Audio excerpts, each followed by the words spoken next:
Question number 16 क्या है बच्चों? होस्ट का तद्भव शब्द है। तो हमारा ऑप्शन क्या दिया है? होस्ट, ऊट, होठ, इनमें से कोई नहीं। तो हमारा जो होस्ट का तद्भव शब्द होता है तो वो क्या होता है बच्चों? होठ होता है। तो हमारा ऑप्शन नंबर सी क्या हो जाएगा? करेक्ट हो जाएगा, होठ। क्वेश्चन नंबर 17 को देखते हैं। युष्मत शब्द के सप्तमी एक वचन का रूप है। तो हमारा ऑप्शन क्या दिया? तो, त्वई, त्वत, इनमें से कोई नहीं। तो जो युष्मत शब्द है का सप्तमी एक वचन का रूप त्वई होता है। तो हमारा ऑप्शन नंबर बी करेक्ट हो जाएगा। ऐसे क्वेश्चन आएंगे ही आएंगे कि कोई एक शब्द दे देगा और बोलेगा कि इसका द्विवचन, सप्तमी का एक वचन दीजिए, सप्तमी का द्विवचन का रूप बताइए। ठीक है, तो इसके लिए पहले आप लोगों को रूप याद होना चाहिए।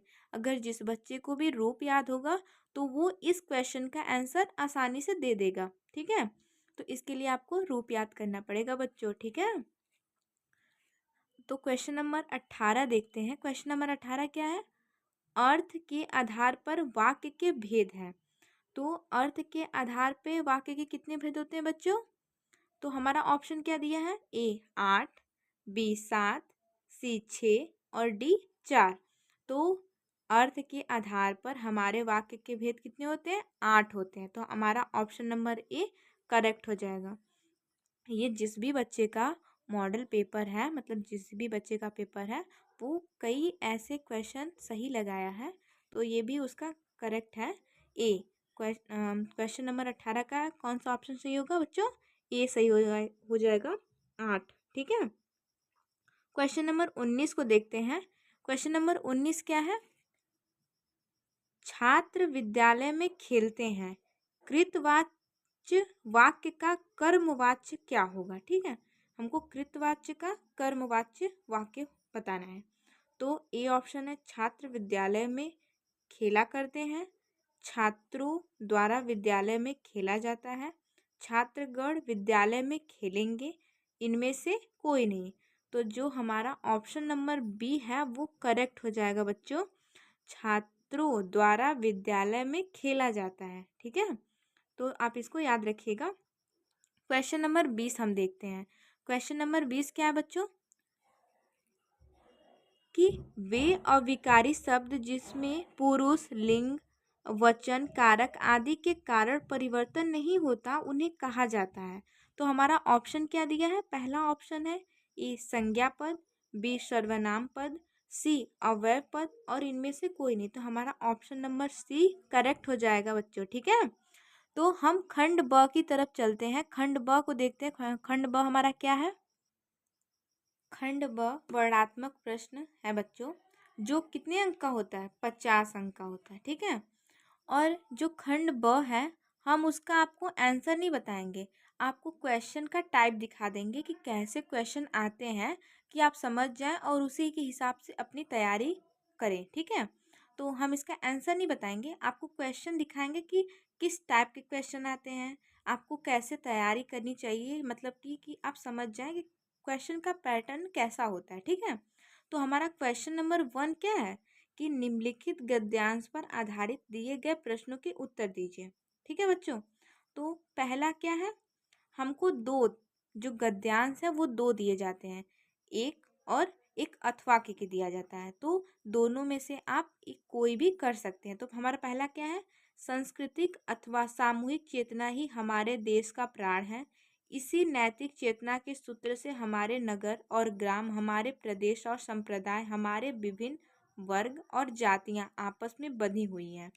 जहाँ उनमें और सब तरह की विभिन्नताएं, वहाँ उन सब में एक एकता है। ठीक है, तो जो ये लिया गया है गद्यांश, वो भारतीय संस्कृति से लिया गया है।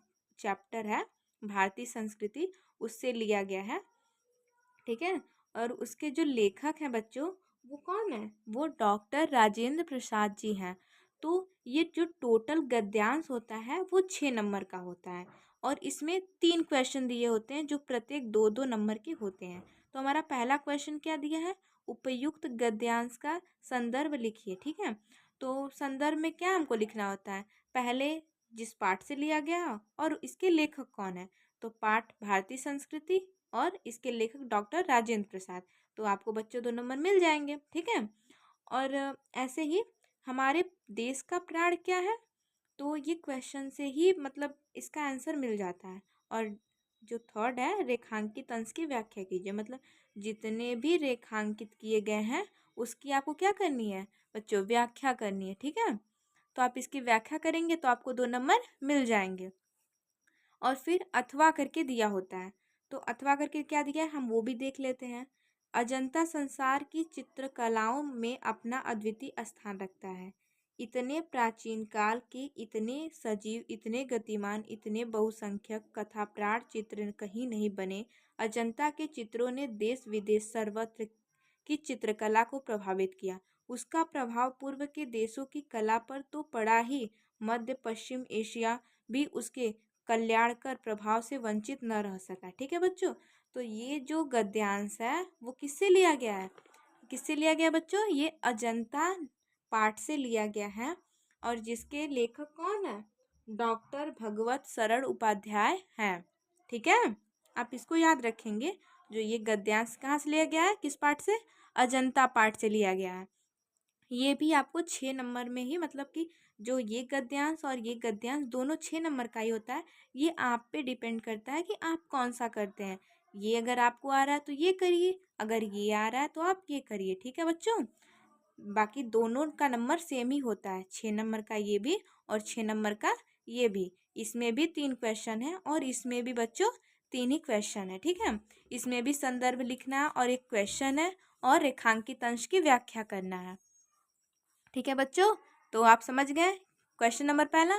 क्वेश्चन नंबर दूसरा देखते हैं। निम्नलिखित पद्यांश पर आधारित दिए गए प्रश्नों के उत्तर दीजिए।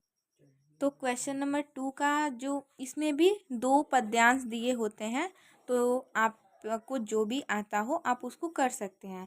तो पहला क्वेश्चन मतलब क्या दिया है पद्यांश, उधो मोहि ब्रज बिसरत नाही, वृंदावन गोकुल वन उपवन, संघन कुंज की छाई, प्रात समय माता जसुमती अरु नंद देखी सुख पावत, माखन रोटी दयो सजायो, अति हित साथ खवावत, गोपी ग्वाल बाल संखेलत सब दिन हसत सिरात, सूरदास धनी धनी व्रजवासी जिनसो हित जदुनाथ, ठीक है। तो ये जो पद्यांश है बच्चों, ये पद से लिया गया, ठीक है। जिसके जो कवि हैं वो सूरदास जी हैं, ठीक है। और इसमें भी आपको पहला क्वेश्चन क्या दिया है, उपयुक्त पद्यांश का संदर्भ लिखिए। तो संदर्भ लिखना है, रेखांकित अंश की व्याख्या कीजिए। ये जो 2 लाइन रेखांकित है इसकी आपको व्याख्या करनी है। एक बात और अच्छे से आप ध्यान रखिएगा कि जितने भी लाइन रेखांकित की हैं आपको सिर्फ उसी की ही व्याख्या करनी है, बाकी सबका नहीं करना है, सिर्फ जिसका रेखांकित है उसी का करना है। और एक क्वेश्चन और क्या है, श्री कृष्ण को ब्रज क्यों नहीं भूलता, ठीक है। तो आप इसका आंसर दे सकते हैं। तो हम अपना इसका जो अथवा करके दिया है वो भी देखते हैं बच्चों, ठीक है। तो अथवा करके क्या दिया है देखिए, अथवा करके ये दिया है, विश्व है असी का नहीं संकल्प का है, हर प्रलय कोण काया कल्प का है, फूल गिरते सूल सिर ऊंचा लिए हैं, सरों के अभिमान को निरस किए हैं, ठीक है। तो ये भी पद्यांश दिया है। तो आपको जो भी दोनों में से पद्यांश आए आप उसको कर सकते हैं। इसमें भी 3 क्वेश्चन है कि संदर्भ लिखना है, व्याख्या करनी है और एक प्रश्न दिया है। इसमें काव्य संदर्भ लिखना है आपको, ठीक है बच्चों। तो ये भी 6 मार्क्स का ही होता है, ठीक है। 2-2 नंबर के तीनों क्वेश्चन होते हैं, ठीक है। क्वेश्चन नंबर 3 क्या है, निम्नलिखित संस्कृत गद्यांश में से किसी एक का संदर्भ सहित अनुवाद कीजिए, ठीक है। तो इसमें भी 2 दिए होते हैं गद्यांश, 2 गद्यांश दिए होते हैं। आपको दोनों में से जो भी आता हो आप उसको कर सकते हैं, ठीक है। संदर्भ में संदर्भ आपको 2 नंबर का और इसकी जो अनुवाद करेंगे हिंदी अनुवाद तो वो 3 नंबर का होता है, ठीक है बच्चों। तो आपको जो भी दोनों में से आता हो आप उसको कर सकते हैं, ठीक है। क्वेश्चन नंबर 4 है, निम्नलिखित श्लोकों में से किसी एक श्लोक का संदर्भ सहित हिंदी में अनुवाद कीजिए। जो ये पद्यांश का श्लोक है, ठीक है। तो दोनों में से आपको जो भी आता हो आप उसको कर सकते हैं। ये भी कितने नंबर का होता है? 5 नंबर का होता है। 2 नंबर आपको संदर्भ पे मिलता है और 3 नंबर हिंदी अनुवाद करने पे आपको मिलता है। ठीक है बच्चों, तो आपको जो भी आता हो आप उसको कर सकते हैं। क्वेश्चन नंबर हम 5 को देखते हैं। क्वेश्चन नंबर 5 हमारा है, अपने पठित खंड काव्य के आधार पर दिए गए प्रश्नों में से किसी एक प्रश्न का उत्तर दीजिए। तो आपको हम बता दें बच्चों, जो ये खंड काव्य होता है ना, वो आपको जिला वाइज लिखना होता है। तो जिस भी जिले के आप हैं उसका खंड काव्य आपको लिखना, ठीक है। वैसे तो जिला वाइज ही लिखना होता है, तो आप जिस भी जिले के हैं उससे ये लिखिएगा, ठीक है। हम क्वेश्चन नंबर 6 को देखते हैं। क्वेश्चन नंबर 6 क्या है? क्वेश्चन नंबर 6 है, निम्नलिखित लेखकों में से किसी एक लेखक का जीवन परिचय देते हुए उनकी एक प्रमुख रचना का उल्लेख कीजिए, ठीक है। तो आपको जो ये चारों, जो आचार्य रामचंद्र शुक्ल या डॉक्टर भगवत सरल उपाध्याय, रामधारी सिंह दिनकर, पुदुमलाल पुन्नालाल बख्शी, ये चारों लोगों में से अगर किसी का भी आता है जीवन परिचय तो आप लिखेंगे, ठीक है। और जीवन परिचय में आपको 2-3 नंबर तो जीवन परिचय पे मिलेंगे, ठीक है। और 2 नंबर आपको उनकी प्रमुख जो रचनाएं लिखेंगे उस पे आपको मिलेंगे, ठीक है। तो ये होता है गद्य का, ठीक है। गद्यांश से आपको किसी का लिखना होता है जो क है, ठीक है। और ख में निम्नलिखित कवियों में से किसी एक कवि का जीवन परिचय देते हुए उनकी प्रमुख रचना का उल्लेख कीजिए। तो ये पद्यांश का होता है। तो तुलसीदास, मैथिली शरणगुप्त, महादेवी वर्मा, अशोक वाजपेयी।